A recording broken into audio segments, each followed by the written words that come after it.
clear it round. Make sure you're all clean. I go to that. And we're missing a couple. I'm guessing they're still on their way. Heard anything other than that?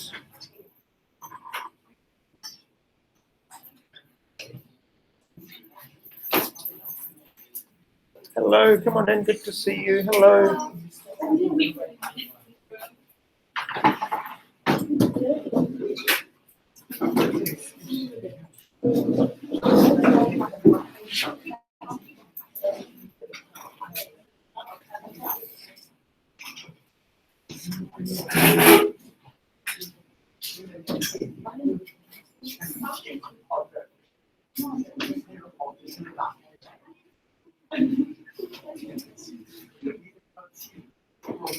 All right. You come in, you've started, you might as well complete the mission. Come through the door. Come through the door. All right. Can you grab the blue stuff from there?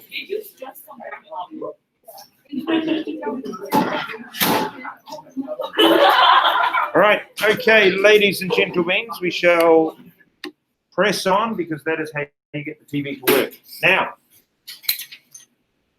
today we're going to continue on in our investigating about the introduction concepts to a study of economics. There will be some things that appear in the classroom. They'll go like that, okay? So in your classroom, you know how you've got the stream, which is the information, and then another section, which is classwork. There's going to be something that will appear in the classwork section, and it will be just to check to see how you're getting on with your understanding of some of these concepts that we've been going through, okay? And that includes the stuff that we'll be going through today. Hello, come on in. All right. So just don't be scared by that. Just have a go. All right. Have a go. That's what we do. Now we had 3 economic questions. 3 economic questions, and then we had 3 government systems, or 3 systems that the government was going to use to attempt to solve the problem of scarcity, or in other words, to answer the 3 economic questions. So just very quickly, what were the 3 economic questions? Yes, there was a Who there.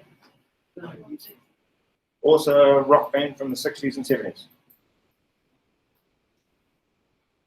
They were a good band. Who else? What else? How?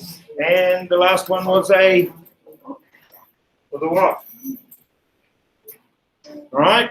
What are you going to make in your economy? How are you going to make it? And who is going to be able to receive it? And as we said, there were going to be 3 systems. You can make an argument for more. Yes, I can. Okay. But we're going to stick with you with 3 systems. Those 3 systems are going to help us to answer those 3 questions. So what were the 3 systems?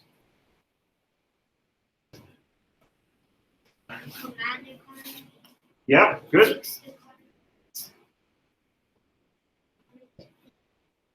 Next. And what was the last one? Free market. Right on an angle. Was there another name for a command economy? Planned. Good. Just so you don't get tripped up by that. You see the word planned instead of command, or you see the word command instead of planned, and you're, yeah? We don't need you to panic. Now, we went through this the other day, which was, I think, yesterday. I'm following the calendar correctly. Right? And you looked at different ideas here about a command economy and what they can do. What might there be possible disadvantages? All right? And what possible advantages might start creeping in?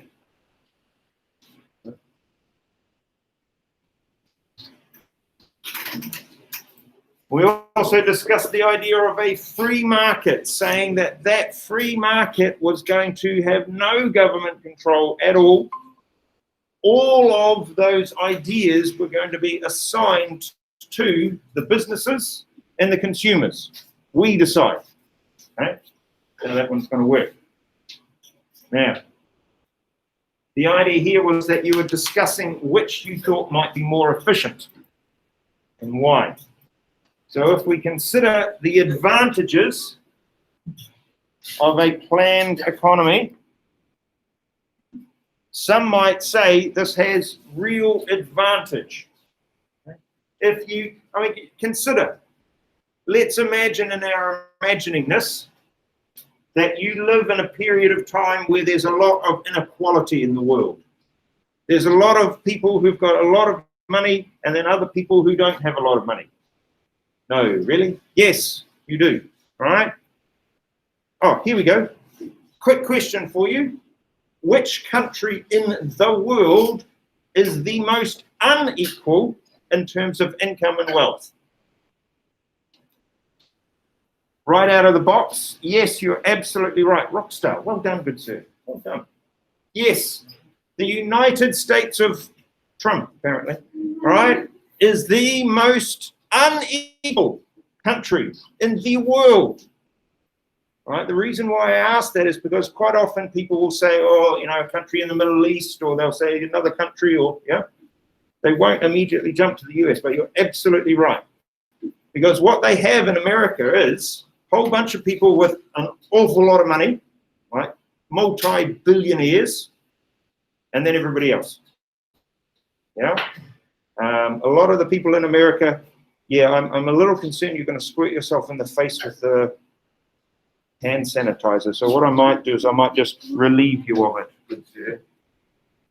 Is a chemical that has over 75% alcohol in it. So if it goes in your eyes, it's probably going to sting. Just a little. As someone who has actually done that, okay, I remembered this. This was a memory of mine. When I worked in the supermarket, all those many years ago, I accidentally squirted myself in the face with cleaner. All right? It was a lot stronger than that. I had to go to A&E.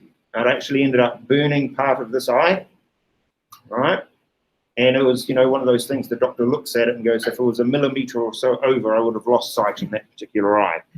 So you do have to be careful with things like that. Yeah.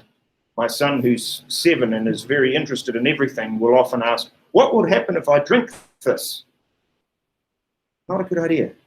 What would happen if... No. All right.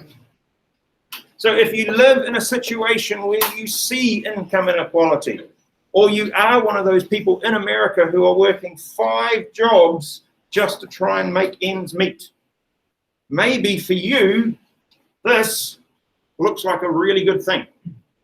What a deal. Yeah.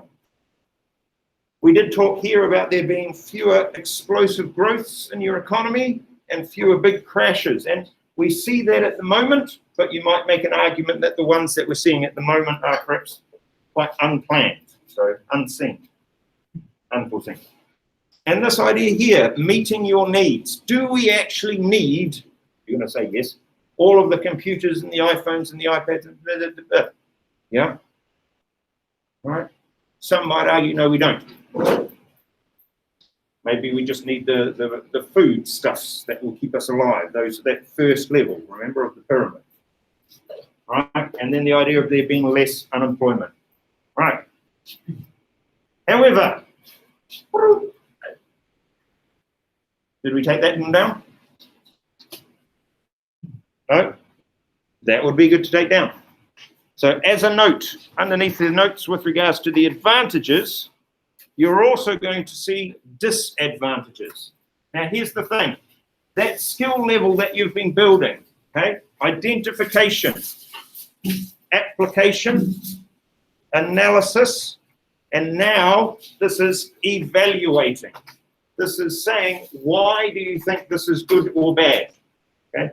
Now, Karl Marx spent years writing these massive books and treatises about this sort of stuff. He made a lot of mistakes, by the way, a lot. Yeah? Because if you do read his works, one of the things he was suggesting was that the world was going to end up in some sort of utopia. All right, that the world goes through stages, and it's kind of like a boom and a crash, and as it crashes, you lose the governing body of that particular thing, and then it becomes something else, and then it crashes, and then somebody else takes over, and then there's a revolution, and somebody else takes over, and then there's a war, and so on and so forth. Yeah, that's what he would argue. But that eventually you would get to some sort of utopia or paradise, yeah, or zootopia if you're talking about animals. Right. You wonder where they got the idea from? Right? Yeah, they did. All right. Costs of organization. You've got to plan an economy. You've got to have the planners. You've got to have a building, a structure, a planning organization. You've got to, yeah, it costs you money. And it can't be just necessarily one. You'll need to have, you know, regional offices in this place and that place to sort all the problems out. It is ridiculously inefficient. Now, what we say in economics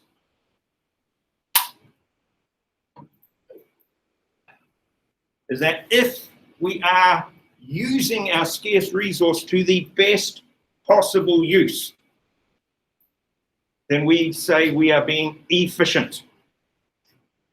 It is one of the major themes in all of economics, and it's one we're going to see again in a minute.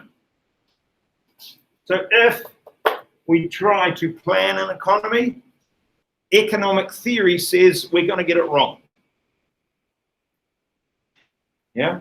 We're going to say we need 10,000 tax, but we only needed 8. Well, that's a waste of resources. Yeah? We need 5,000 hamburgers, but we only made 2,000. It's inefficient. Yeah? Why didn't we make the hamburgers? Because we were too busy making the tax. Then it's inefficient. It is a waste of resources. There is also an idea of a lack of incentives to improve. You're familiar with the word incentives? What does the word incentive mean?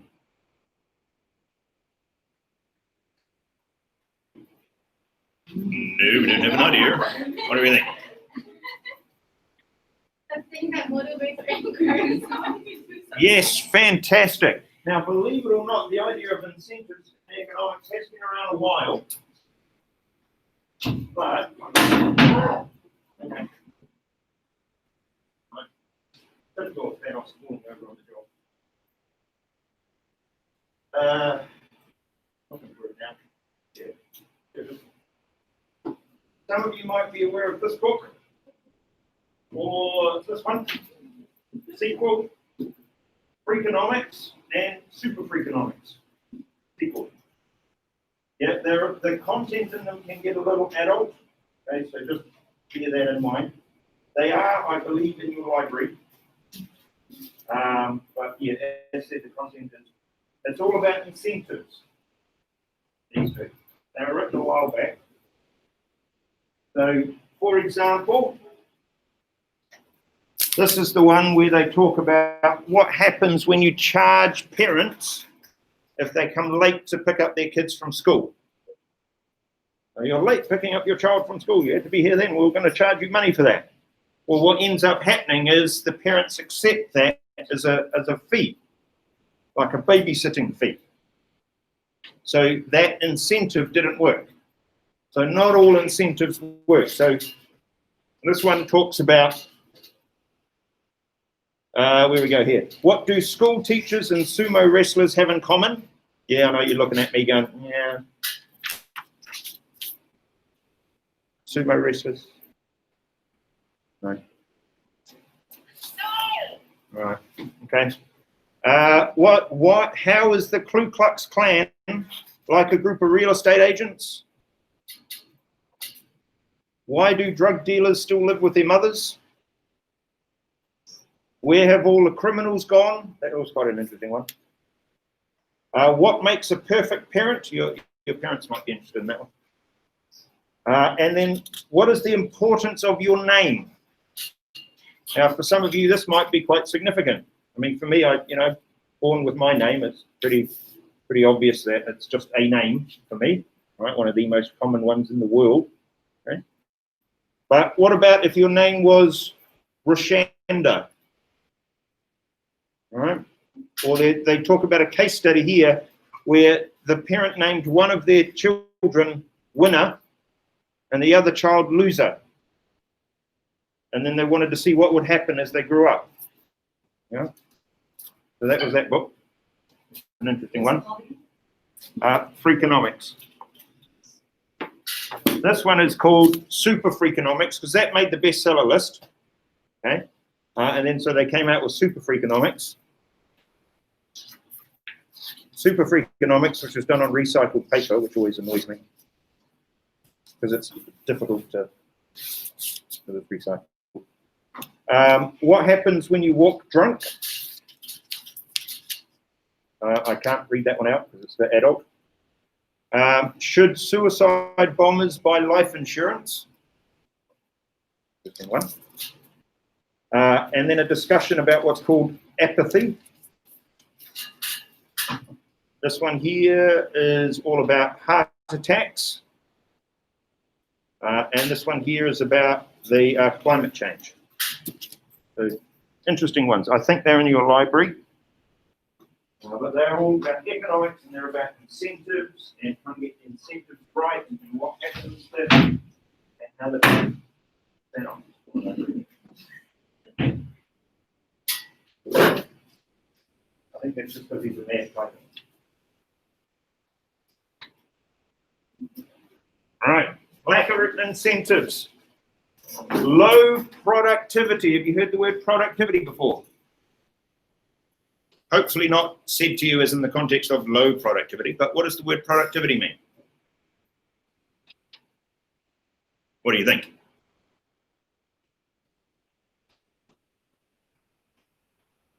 What does it mean to be productive? What are you doing if you are producing something?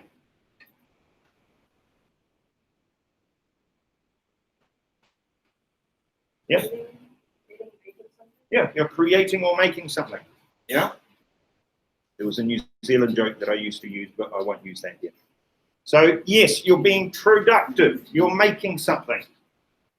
So how good you are at making something, how efficient you are at making something makes you productive. So if you measure productivity, it is how efficient people are at making things. Okay? And you're going to have a wee go at that when it's not all virusy, hopefully, okay? And see how productive you all can be. All right, we'll see. Consumers' needs are not met.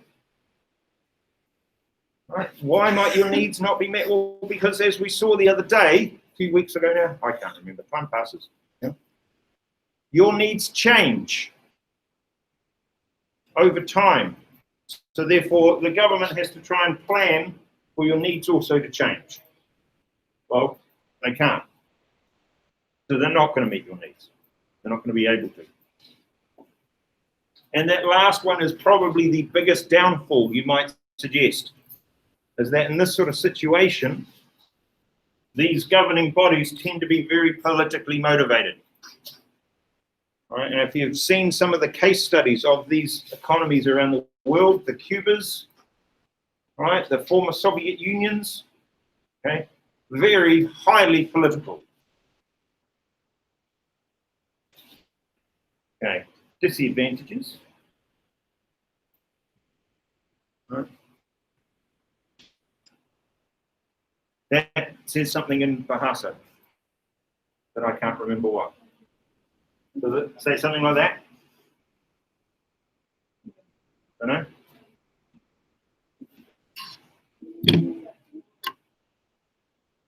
Yeah?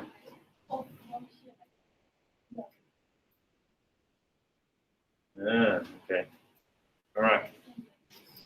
Now, as said before, knowledge and understanding, key skill, application and analysis, and then there's this idea of synthesis and evaluation. The idea that you are going to be using tools, but you're going to be critically evaluating the world and decisions that get made about resources. You get to say, I don't think that that's the right thing to do. Yeah. And the scary thing is that once you learn how to do that, you're going to do it all the time. You're going to start talking about this is inefficient. No, we should do it this way. How about we change it? Yeah. All right. Now, big time. You ready? Don't get scared. All right.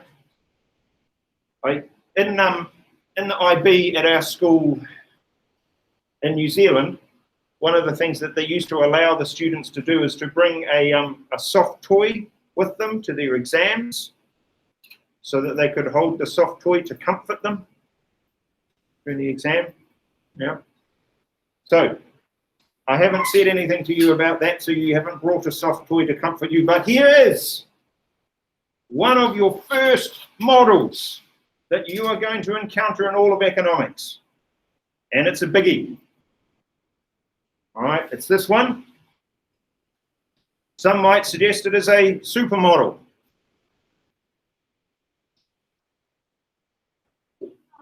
No? All right, well, that goes down better in New Zealand, but that's okay. All right. Yeah, it's a supermodel. No?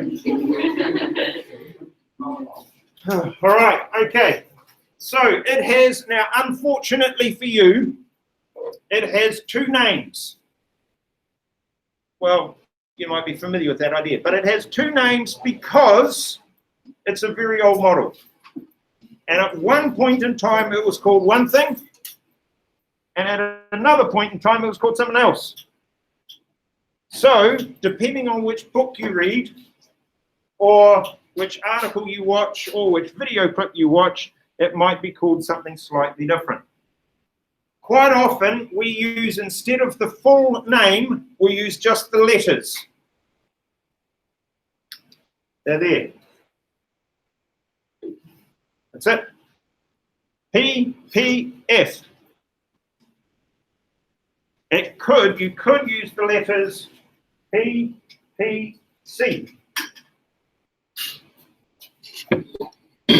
PPC. All right? So PPF is the old name. And I'm an old man, so I'm still very fond of it.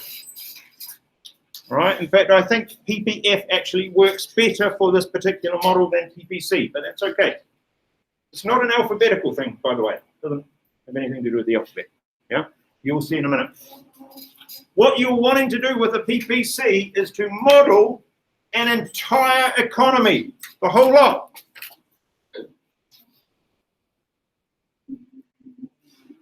That's what you're wanting to do. All right, you're wanting to model an entire economy. Yeah, the wheels bust on robot number 2. So I need to buy a new robot, basically. I was using it at home over the lockdown, and my 7-year-old son decided that it would be quite a fun thing to ride on. So he stood on it to ride on it, and the wheel broke. It's not meant to be stood on. So, and again, it's called a PPF. It is a model of an entire economy. So here's how it works. You've got 3 letters, P, P, and F. All right? The first letter is going to be production. That idea that we talked about before of manufacturing, making something. The second one, perhaps a little bit easier.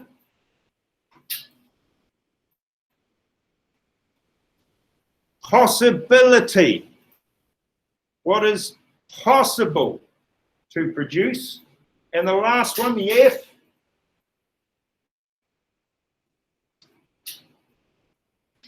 Frontier. Now that's the one I like. As I said, I'm an old man, that's the old name. Yeah? but I like the concept of a frontier. It kind of works better with the model. It also brings up ideas about outer space and into the frontier. No? Yeah, okay. All right. Production possibility frontier. So that's the term that we're going to use. It is an amazing model. You're going to see just how amazing. It is so amazing that it is amazing. Like this. Now, apparently these guys are popular. Yes? I don't know. Yeah? You look at it first and I'm not entirely sure that they're all guys, but that's okay. Right? And they're saying something, and I can't remember what they're saying. Does anybody happen to know what they're saying? I'm looking over this corner of the room. Say it again. Fantastic. Aye, fantastic. Okay. Production possibility frontier. So in your notes, it might be a little bit tricky for you, but what you can do is you can actually grab that and copy it into your notes. Yeah, that's probably the easiest way. Just pick it up and go into the notes. All right? And it's, look, they have told you it's fantastic, so it must be. You've got to listen to these boys. They are all boys. I got that right, didn't I? Yeah? Okay. Who knows? Look, they're a music group named after the Bangkok train station.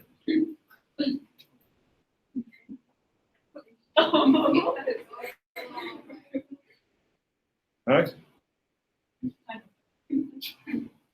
I found that funny. Okay. So, here's how the model works. Sorry, there was a New Zealand joke that just about came in there too. Dear. Right, here we go. Here's how this particular model works. You ready for this? You've copied it, you put it in your notes. Go whoop, in there. This here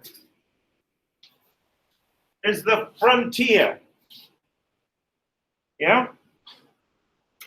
It is, if you like, a limit. A boundary, a limit, a frontier, okay? You're producing in your economy pizza and sugar, apparently. Don't have to be pizza and sugar, it could be anything. But for the sake of this example, pizza and sugar.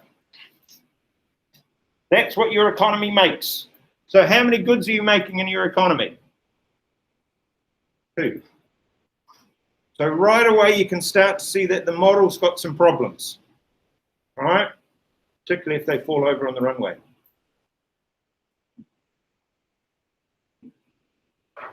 No? Another model joke.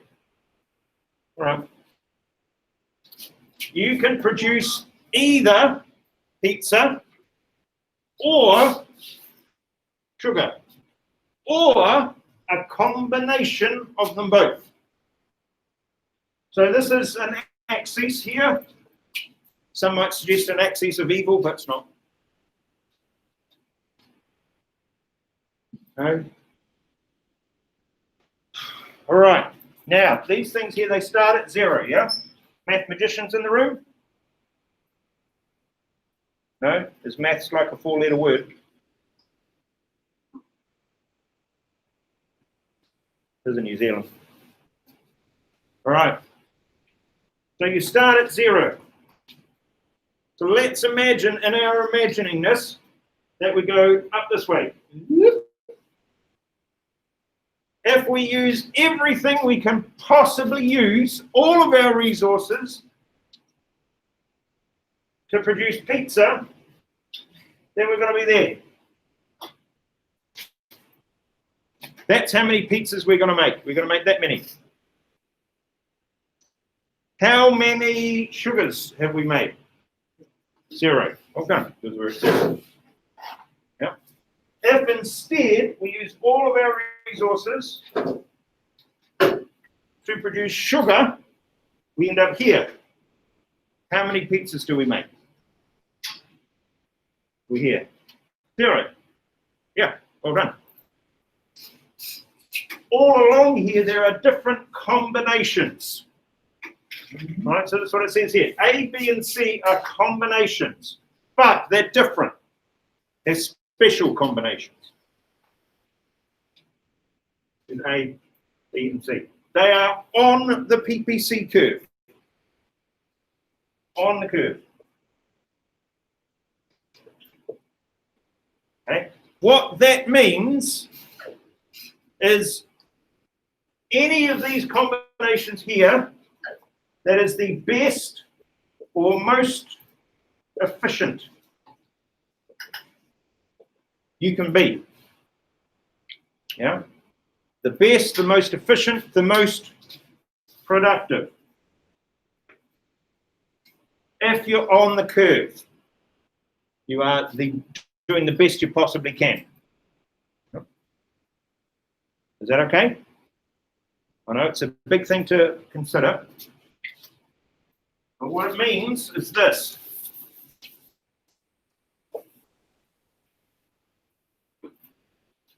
Okay, there you are. You are efficient, the A, B, and C. You are fully using your resources. Yeah, here's where taking the image and putting it in your notes, then you can like make notes around it sort of works. Yeah. It's also why these devices are so brilliant, because you can take screenshots and annotate around them and all of those sorts of things, yeah? So, fully using resources. If you're on the curve, that's what makes it efficient. So you're using all of those scarce resources. But, what about if you're here or here? What's happening at D and E?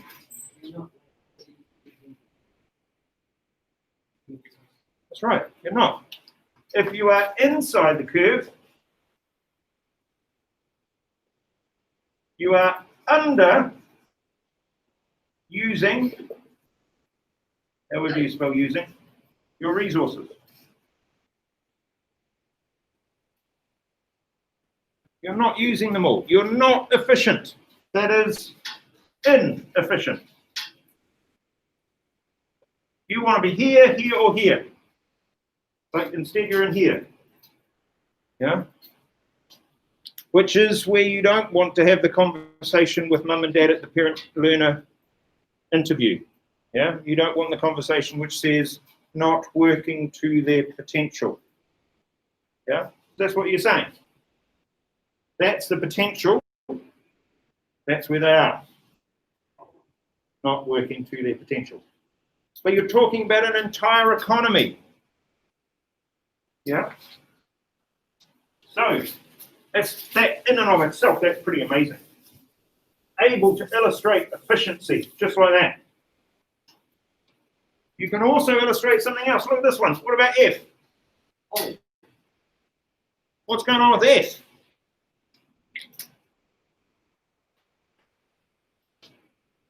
I'm just making sure no one other than Abu has an idea. Because at the moment, he's the one sticking up his hand. Yeah.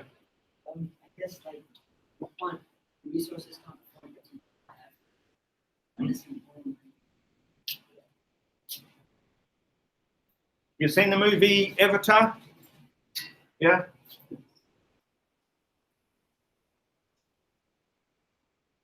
Unobtainium.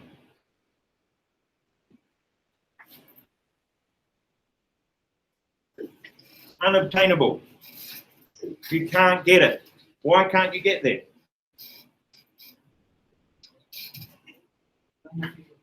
Because it's beyond what is possible for your economy to do. You can't make that many pizzas and sugars.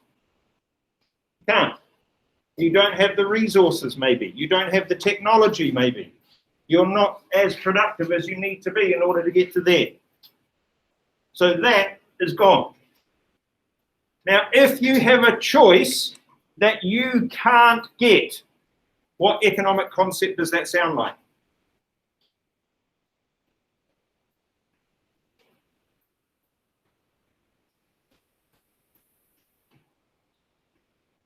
Yes. Scarcity. Oh, look at that. We've got a model that illustrates scarcity. And we've got a model that illustrates efficiency. We've got a model that illustrates production. We've got a model that illustrates productivity. But wait, it gets even better.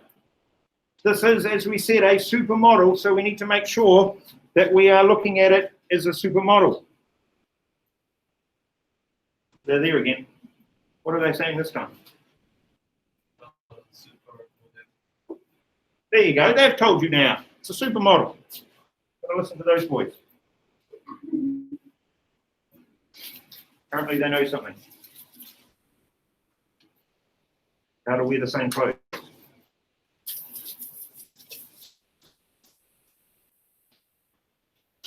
We are sure they're all boys, because that one looks suspiciously like a girl. They are all boys? Yeah. Yeah, we're sure. Yeah. Look. All right. I'll believe you. Oh, Uncle, what are you doing? Uncle, you can get us after school. Promise some money, maybe? Very much. You want to give me my phone? All right. Okay, so we can't reach there. So that's the idea of scarcity. On here is all efficient. In here is inefficient. But wait, as said, there's more. Because if we're fully using these resources and not fully using those resources, then we can also talk about this concept. On that. Unemployment. How do you see unemployment in the model? Where is it?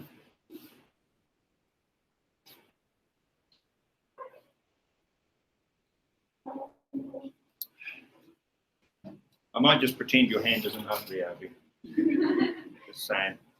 I might encourage some of the others to have a go, because that's what we do. How do you see unemployment?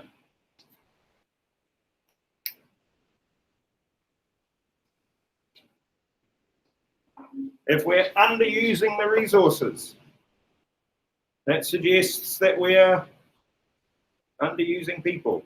We're not using the resources. There's some unemployment. Yeah, just like that. So we can also use this model to illustrate unemployment. So that's scarcity and unemployment, efficiency, production, productivity.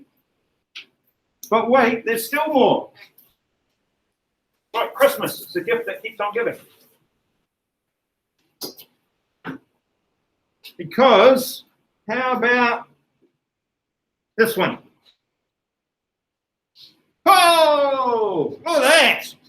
And again, you can copy these and go whoop, and put them into your notes, which wouldn't be a bad thing to do. Go like this.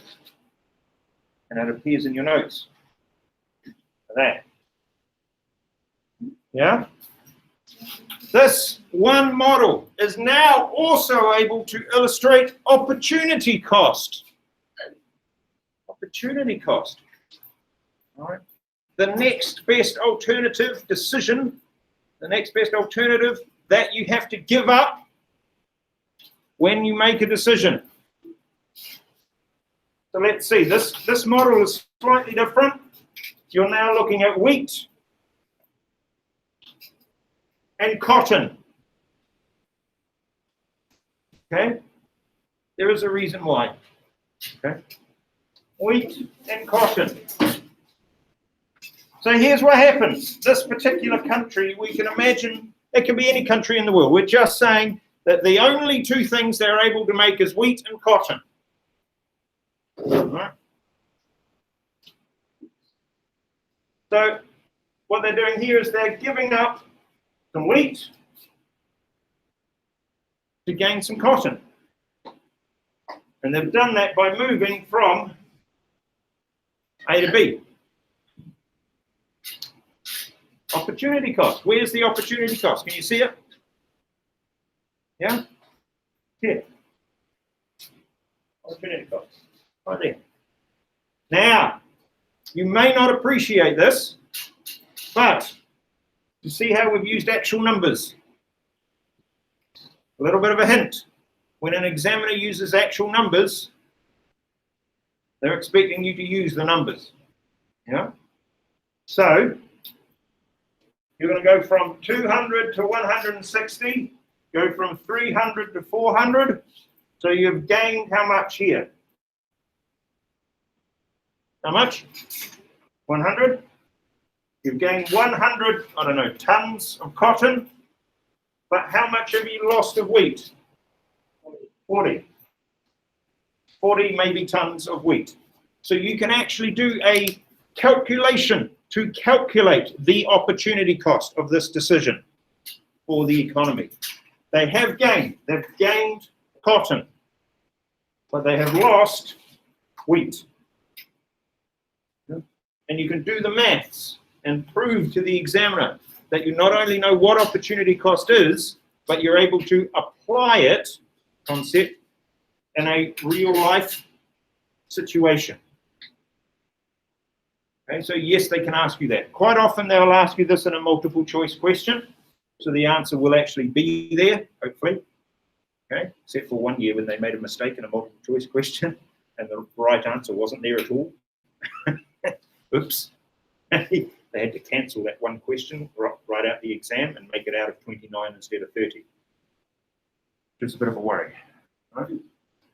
So, that's what you've lost. So what do we got here? Scarcity, choice, you've made a decision, opportunity cost, production, productivity, efficiency. What an amazing model. But wait, there's still more. There's still more. Watch what happens.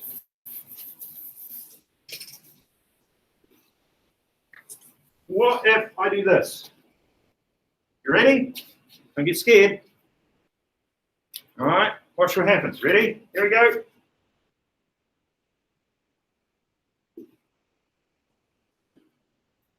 What's happened there? And then if I drew like pretty little arrows going out, how would you describe what has happened? Yes. Was that you, Abu, again? Yes, you're absolutely right. Economic growth. This model is able to illustrate economic growth. It's amazing. It's like 3 lines on a page. And it can illustrate all of those basic economic concepts that you just looked at. But watch this. Watch what happens. All right? What if we do this? Ready?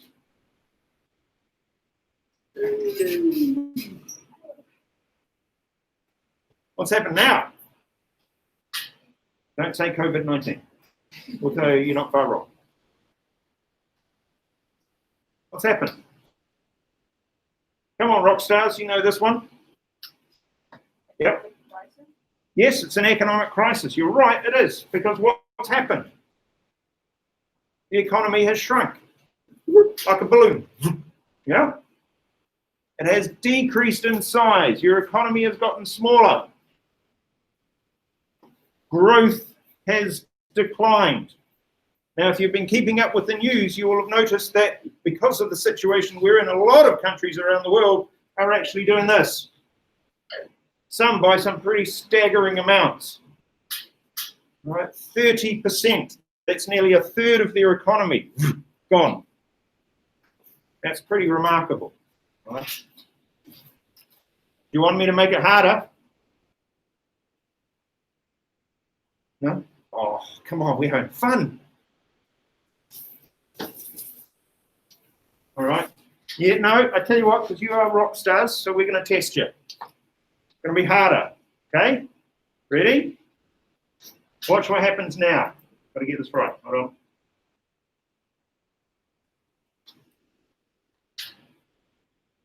Ooh. Different. You know, or as we used to say in Thailand, same but different. All right? What's happened? How would you describe that now?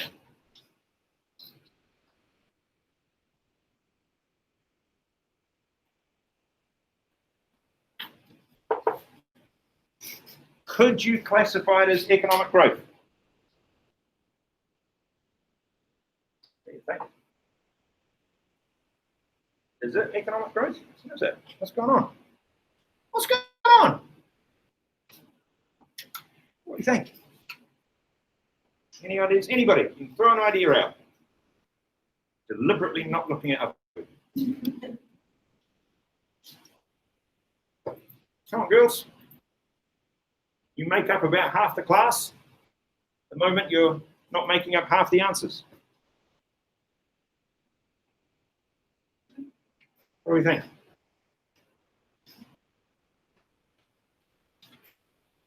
Yes, you can actually label that economic growth. But what?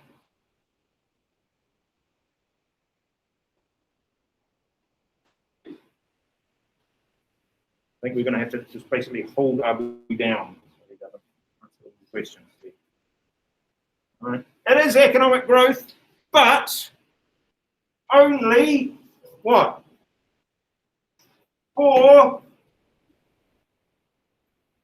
cotton. So you can actually show what's called an imbalance of economic growth, where part of an economy grows and the other part doesn't. Amazing. That's just a simple model showing you all of those things. But wait, there's more. Yes, there were infomercials on TV quite a lot when I was growing up. So, do not send any money now. We'll bill you. Our operators are standing by. Right.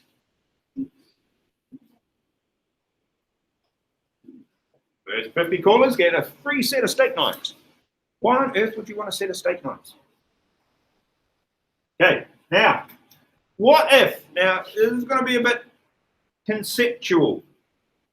This is going to be a bit inceptual. This is going to be a bit tenanty,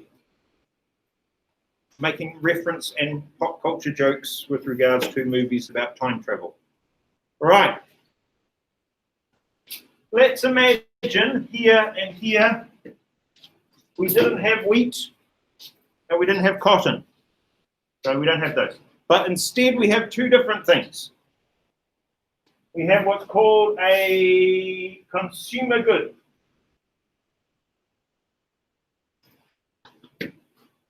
And on here we have what's called a capital good, which we looked at the other day. Okay, machine used in production. This is what societies face as well. They've got scarce resources. We can make consumer goods like ice cream, or we can make capital goods like pizza ovens. The advantage to making capital goods like pizza ovens is that in the future, we could have potentially more pizzas. Yeah. So let's imagine in this case that we move from A to B. We're giving up ice cream, gaining pizza ovens, and then what we can do is this. Right, but this one's a different one.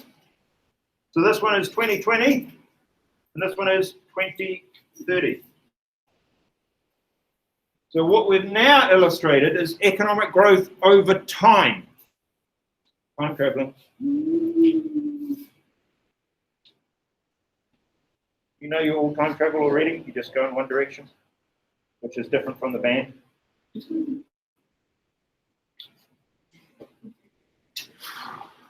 Come on, guys. Only 2 years, guys. Just get going, all right? All right, yes.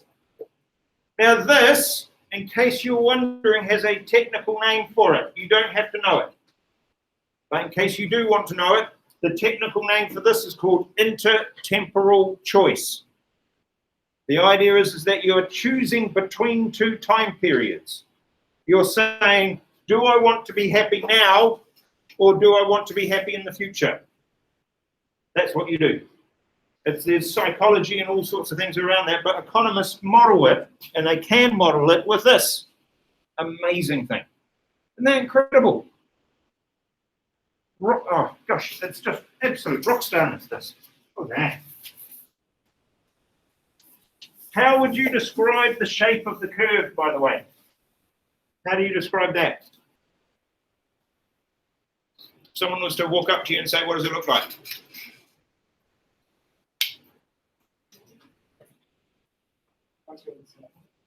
It's part of a circle. Very precise, very mathematical, yes, but even more conceptual than what I was kind of going for, yeah? Right? Just the most simple terms, how do you describe it? Come on, descriptive language. What does it look like? Banana? Looks like a banana. Good idea. All right, it looks like a curve. Yeah, so hence why some people don't say production possibility frontier, they say production possibility curve. Please, again, don't get fooled thinking it's a different model. They're the same thing. Yeah, it's just that some people feel that the old language frontier, your generation don't understand. So instead it's curve, because you understand it, curve. Yeah. Oh, then how is the curve shaped in relation to the origin? Oh, a bit more tricky. You've done these sort of things in maths, I'm sure. How things shaped in relation to the origin. What did it look like? You might have done the experiment at home with a spoon, or in the boarding house with a spoon. You look at yourself in the spoon. And because of the particular shape of the spoon, you see an interesting image. Santa Claus. No. Yeah. It is bowed out, how I learned it at school. Right, a bow and arrow, bowed out. Yeah, I'm that old. Yes. All right. Concave, cave to the origin, means it looks like a cave. Yes? Mathematicians in the room? All right. We'll keep working on that one. Why do you think it's shaped concavedly?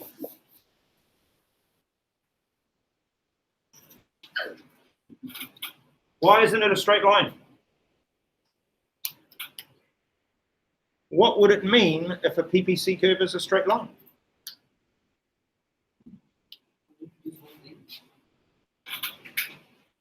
Kind of, you're on the right path. If we were instead to draw a PPC curve that looked like a straight line, like that, it would still be a PPC curve, which, yes, that annoys students because now we've called it a curve and it's a straight line. Yes, I'm with you on that one. It's a frontier, okay? This one is a straight line, that one's a curve. I'm going to give you a big hint. You ready? You watching? Here's the hint. Here it comes. Here it is. What's the hint? The opportunity costs are different. Well done. This one here has what's called increasing opportunity cost. This one has what's called constant opportunity cost. The opportunity cost doesn't change along here. It's the same all the way along. Again, mathematicians will be able to tell me that that's true. Yeah. This one, however, the numbers, depending on where you go, will actually get bigger or smaller because it's a curve. Yeah. So therefore, this has got increasing opportunity cost and this has got constant. Now, with this sort of product here, you're assuming that the two goods are pretty much identical, that it doesn't cost you anything to change the resource resources between the two. Whereas this one, you've got opportunity cost because they're different products. They're made differently. They use different resources. By moving from this production to this production, you lose some of the output here because you're wasting some of your resources. That's why. Because they're not the same. In the very, very, very old days, when we used to teach this, we didn't have wheat and cotton. The two goods were guns and butter. Right? That's what they were. And the idea is that, yes, you could use some of the same resources to manufacture butter as you could to manufacture guns, but the two are quite different. So you're going to have increasing opportunity costs. Whoa! What a supermodel! All of those concepts wrapped within this nice tiny little package. Yeah? Isn't that amazing? Scarcity, choice, opportunity cost, intertemporal choice, economic growth, a decline in economic growth. Yeah? All of these things, all wrapped up in the PPC curve. So you've got to be asking yourself, who is it? What genius came up with this idea? And there he is. Also, the owner of one of the coolest names in all of economics, Vilfredo Pareto. Come on. If you were going to be an economist, wouldn't you want to be called Vilfredo Pareto? Isn't that just like the best name? Yes, it does remind me of pasta. And I can't help that. Sorry. Vilfredo Pareto. So yes, we are talking about a long time ago. But you'll be surprised. This particular chap will come up again and again. Right? Because he came up with this idea about optimization. Optimal. Optimization. Efficiency. That's a lot of that is him. Okay? So again, don't blame me. Blame him. But he's dead. So, right? Now, Vilfredo Pareto came up with this amazing sentence, which is written here, but it's a bit complicated. So it goes along the lines of this. The optimum allocation of scarce resources cannot be achieved if it is possible to make one person better off without making someone else worse off. So the way to know if your economy is doing the best it can possibly be doing is if, and only if, by trying to make one of you better off, we have to rob from someone else. That's the only way to do it. Yeah? I know you're all looking around going, who am I going to rob from? Yeah? All right? Then it would be the best it can possibly be. If you're on that production possibility curve, you're doing the best you possibly can. That's amazing. Right? Now, not only did he come up with those ideas, which are pretty remarkable, he also came up with some of these. Here are. That's him as well. That's an older version. When it is useful to them, men can believe a theory which they know nothing more than its name. Yeah, yeah. I hope you can. Yeah, we'll let you go. Right, now again, I'm not going to refer to the Don, but that kind of does sound like some of the people who are keen on him. Okay. Society is not all the same, and those who do not deliberately close their eyes have to recognize that people differ very greatly from each other. Again, not going to talk about the situation in America, okay, with people with viewpoints that are quite insane, right, to put it mildly. People are different.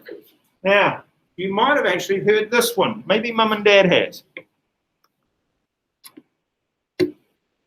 For many events, roughly 80% of the effects come from 20% of the causes.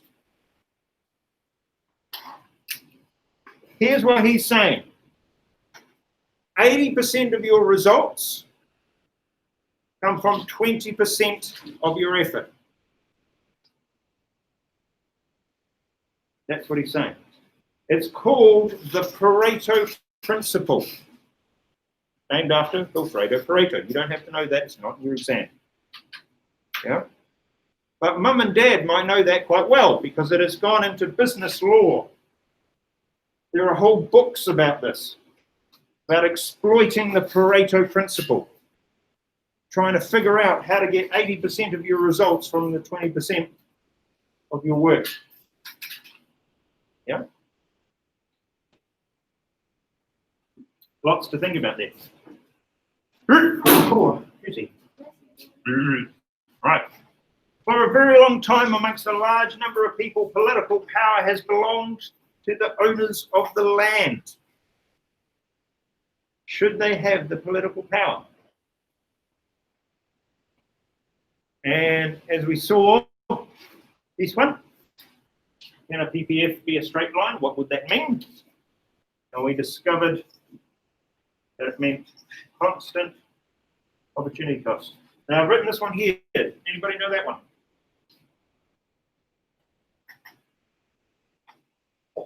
No? Most interesting. Because this is the, now, check it out.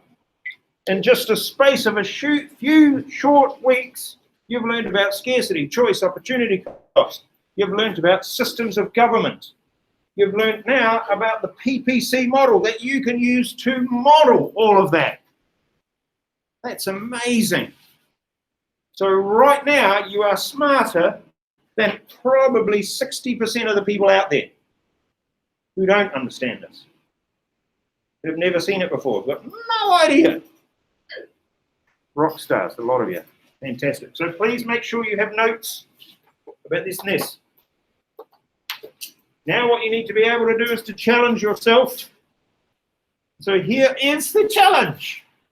Can you illustrate using a PPF or PPC, you can use either word, all right? Scarcity, choice, opportunity cost, economic growth relating to only one good. There's a good challenge for you. You've got about 6 odd minutes, maybe 7, if I push it really hard. So here's what you need to do. In your notes, activity, this. You can talk, you can ask questions, you can ask Dr. Google if need be. Go.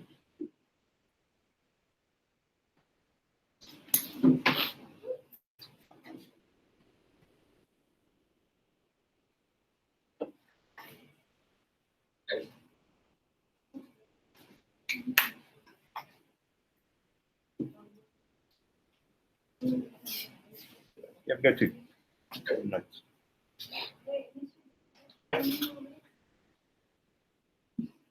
Sorry, one more time.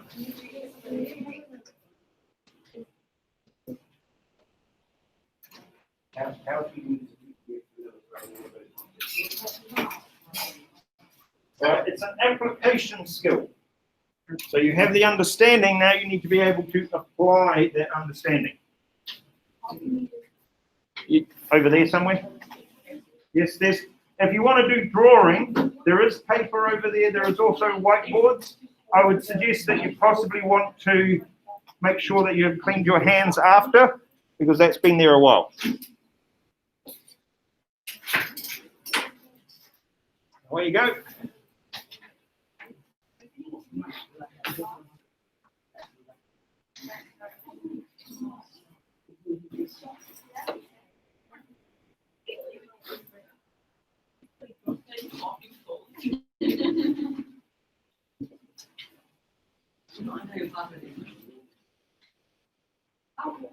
Yes, you can copy the here and explain around it. might do.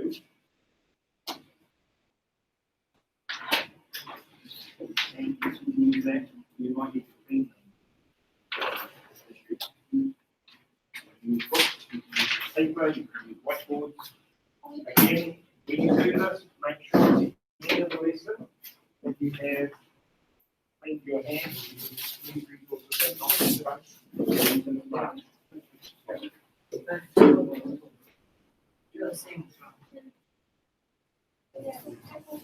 You probably don't need the phone to be doing it. Nothing? Yeah, just work on the work, yeah. Figure out your love life later. Yeah.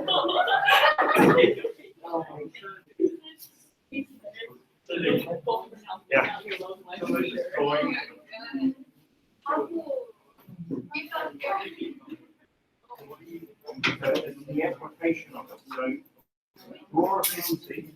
And then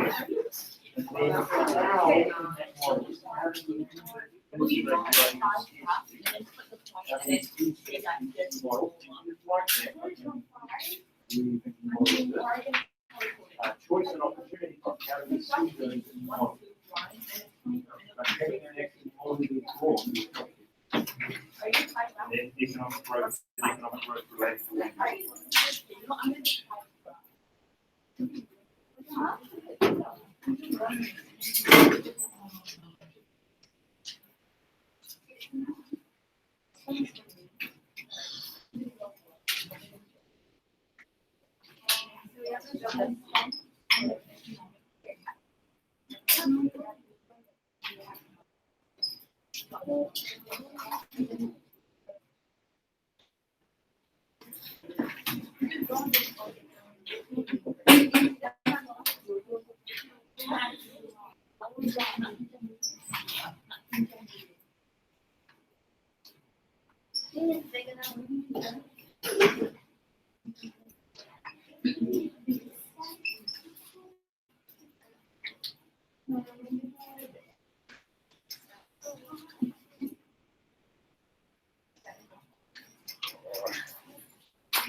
Hello, hello.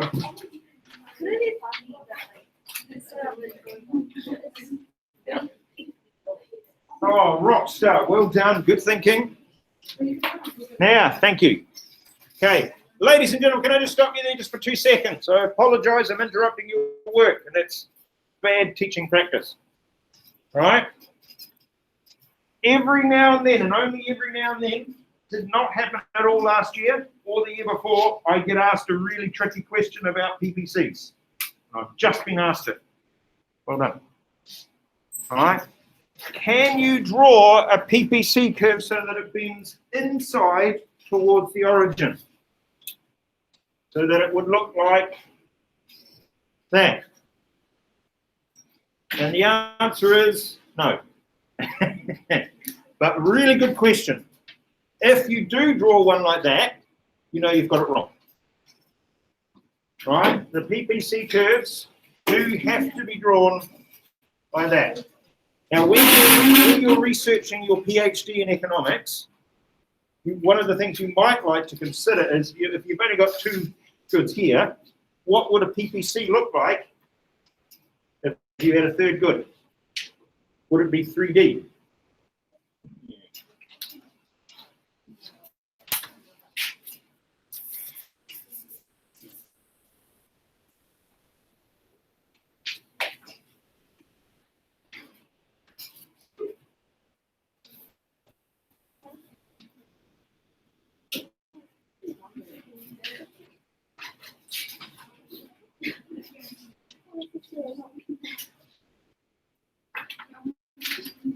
Okay. Another 2 minutes or so.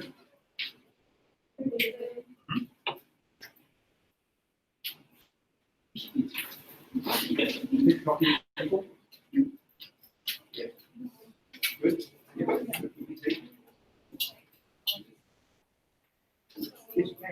Yeah, and then do it.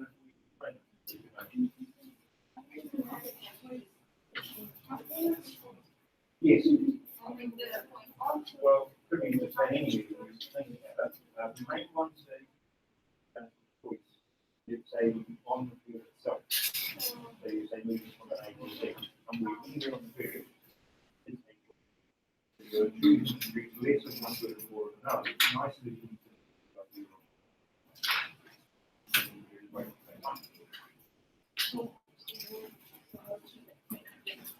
yes.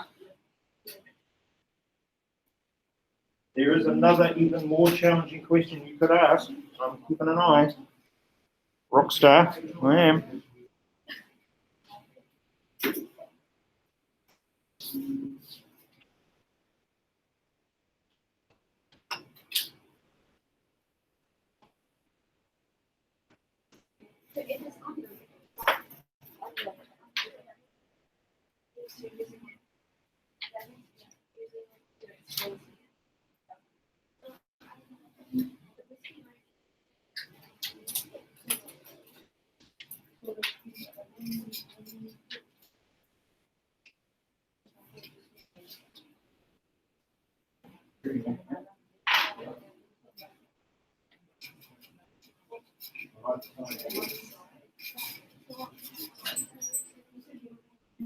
Yeah.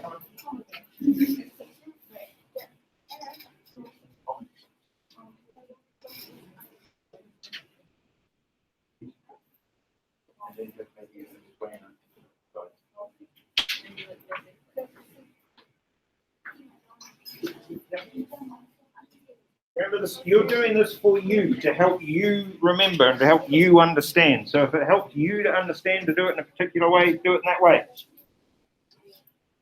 I'm actually really impressed with the size of the diagrams you're all drawing. In the past, I've had units drawn like microscopically. Yeah. Really good. Really good size.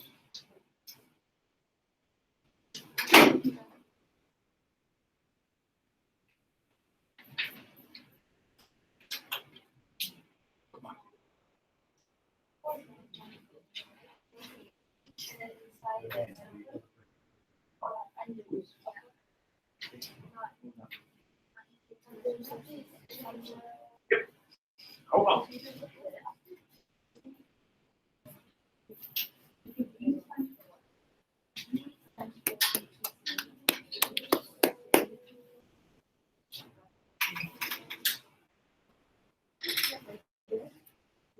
About another minute.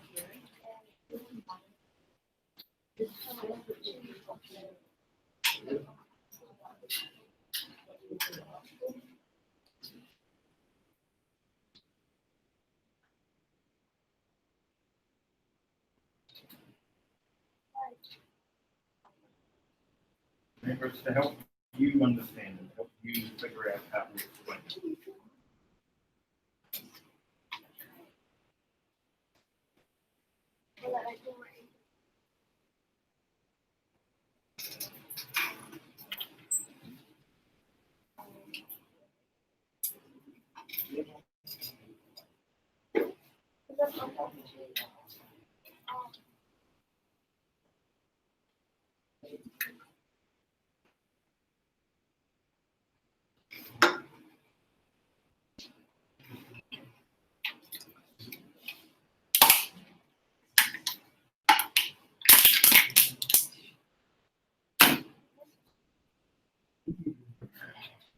Okay.